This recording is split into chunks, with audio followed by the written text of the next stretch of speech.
Good evening, guys, and welcome back to another video. And today's video is all about Preston versus Sunderland match preview. And yes, Sunderland will go down to Deepdale on Saturday afternoon, 3:00 kickoff.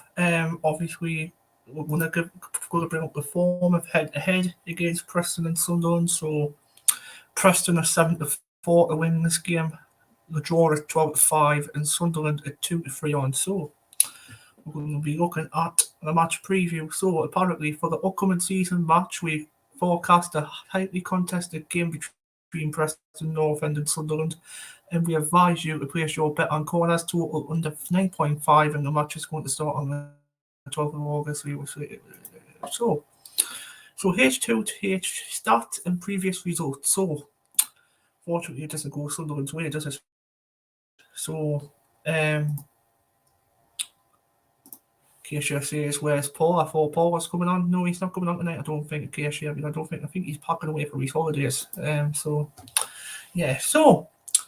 Preston North End has scored five wins, a 45% win rate.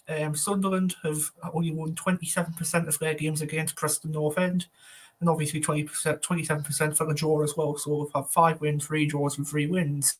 So Preston North End scored 17 goals and Sunderland has scored 16 goals against oppositions against each other. So last time out, Sunderland won 3-0 in the Championship on the 8th of May. That was the last game of the league season, when obviously Amar, Pritchard and Jack Clark scored goals for them. Last time Sunderland have won against Preston, except from the 8th of May, is obviously back in 2004, a long, long way back. So 13 years, about 19 years since Sunderland won Preston, but we've had a few draws against Preston. So on the 1st of October 22 was a 0-0 draw against Sunderland. Then, unfortunately, it went a bit of to shock because Sunderland had a red card on the 17th of March 2018 when Sunderland got beat off Preston 2-0. On the 30th of September 2017, Preston obviously drew 2-2 against Sunderland, and obviously on the 6th of January 2007, Preston won 1-0 against Sunderland. So yes, bit of a tight game this weekend for Preston and Sunderland. Both clubs for this week. So Preston North End's preview apparently says for the match 1 of next round's Premier, Preston North End will not interested in that. So what's everyone's score predictions for tomorrow before I go into the rest of this preview? What's everyone's score predictions for tomorrow? What's everyone's score predictions for Saturday? Sorry.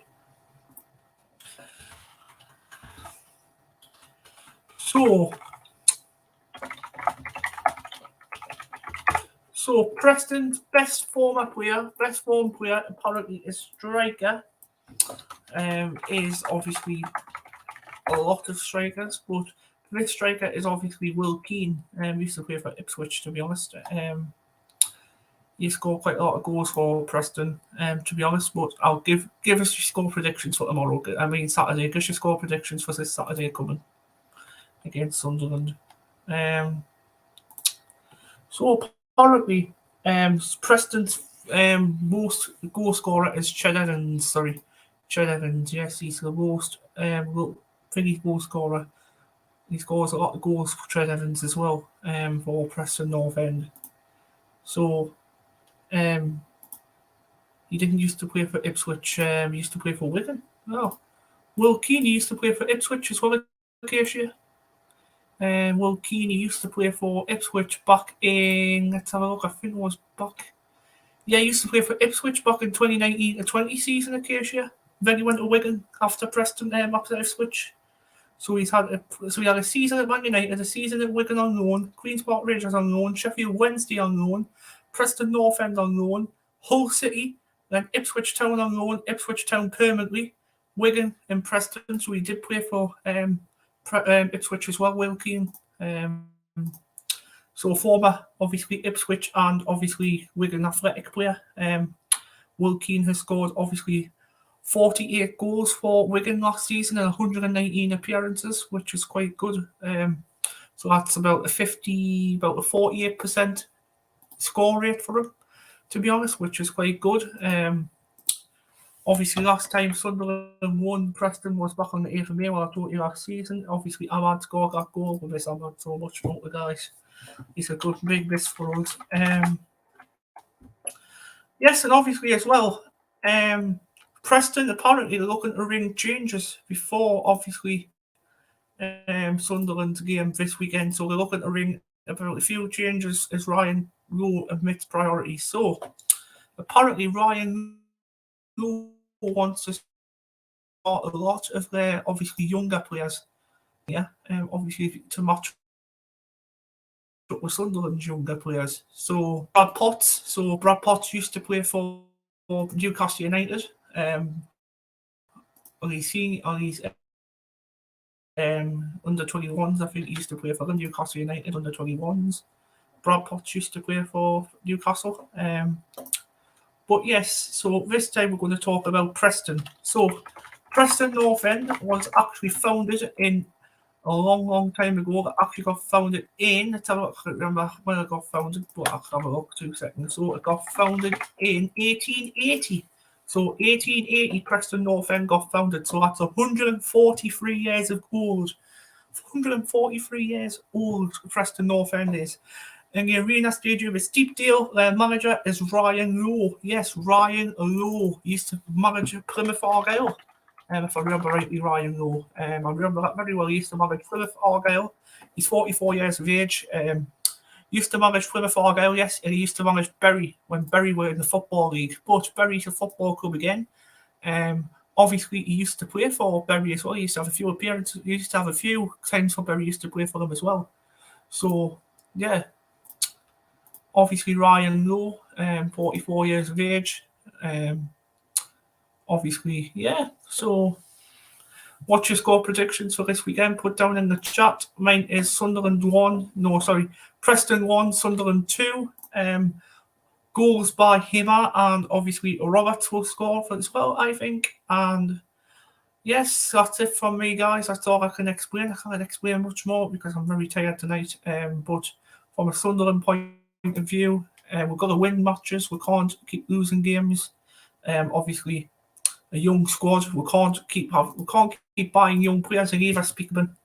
We need to try and bring in some experience by the end of this summer transfer window. We've got 3 weeks left of this transfer window left, so 21 days to bring in 2 strikers and a centre midfielder. 21 days. So I'm counting Speakman. If you haven't brought any strikers in or any centre midfielders in by the 31st of August, I won't be very impressed. None of them will be very impressed, to be honest. Sunderland fans are actually crying out for strikers at the minute. Because at this moment in time, we can't score goals. Literally, we scored one goal against Ipswich, when we were 2-0 fucking down, even though we should have been ahead. But we had so many chances in the first half. And obviously against Crewe, we absolutely shattered bollocks. That's all it was, really, bollocks against Crewe. It was a boring, dull game, apparently. Obviously, Chris Rigg scored a goal. Well played to him. Obviously, 16 years of age comes the youngest Carabao Cup player to score in Carabao Cup history, which actually makes Sunderland a really good club for that, to be honest. But, yes, no further ado, we're going to talk about Tony Mowbray again. Yes, we'll talk about Tony Mowbray. Apparently, Tony Mowbray has said the other night he went into obviously a press conference with, he went into a little room with Speakman and Stuart Harvey, because Speakman and Stuart Harvey aren't bringing in signings at the moment for him, because he keep banging on the door all the time to bring in strikers constantly, and it's not good enough, to be honest. Christian Speakman, for God's sake, Stuart Harvey, get your fucking arses sorted into gear, get some strikers in. And also Kira Louis Dreyfus, it's your job as well, to be honest, your chairman, mate. 25 years of age. A few years ago, last year, we had to ask for his mother to bring some money off his mother, for God's sakes. Hey, God. But now, guys, I'm going to go because in a minute I will be back for, obviously, AFL Championship predictions around 8:45-9 o'clock-ish. So take care, everyone. Take care. Have a nice night, and we'll see you all later.